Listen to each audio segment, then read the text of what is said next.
A new film about the history of surfing will be shown at the California Surf Museum tomorrow night. It's called Wade in the Water. But instead of Hawaii, it starts in Africa and focuses on black surfers and their unique history and challenges in the sport. CBS 8's Sean Stiles has a preview. When people think of surfing, they think of Hawaii, but a new film out, Wade into Water, looks at black aquatic surfing history from Africa and how it plays out today in modern surfing history. What is our history? What is our connection to surfing? And also, what is our connection to aquatic culture? David Mesfin is the director of Wade in the Water and found that surfing history also goes back to Africa. We review the overlooked history of black surfing and aquatic culture from Africa to the Americas with the intention to really inspire the next generation of black surfers. Mesfin is a surfer who migrated from Ethiopia to Florida in 1988 and then came to California. Had the opportunity to meet, a lot more black surfers, such as the Black Surfers Collective.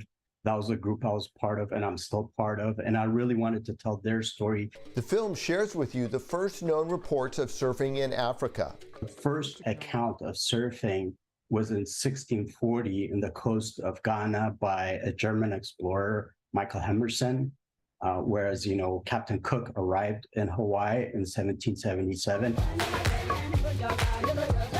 It also takes the audience on a journey of what it took for the pioneers of black surfing to be in the water, so those that surf today could be in the lineup. Really putting a spotlight on individuals that have been surfing in the coast of California, such as Nick Gabaldon, who, has been surfing in the 50s, passed away in 1952 in Malibu, and then works its way to Tony Corley, Black Surfers Collective, and the current day young, organizations that are out there teaching kids how to surf for free. And the documentary doesn't shy away from the struggles black surfers had just to be on the beach. The Jim Crow era, what happened in Southern California specifically, the challenges such as Bruce's Beach, Ebony Beach Club, even in Manhattan Beach, there used to be an amazing facility that was built in the 40s. No justice! No peace! For Mesfin, the project came from the tragedy of George Floyd and the Black Lives Matter movement. When you go out in the ocean, Mother Ocean has such an impact in our life, and I knew through the lens of the ocean and surfing and the community that I knew, there was a way I can heal, and I can heal my community. That is what the film does, as well as looking at surfing from a completely different perspective while motivating the future of black surfing. The objective is to inspire the next generation of black surfers.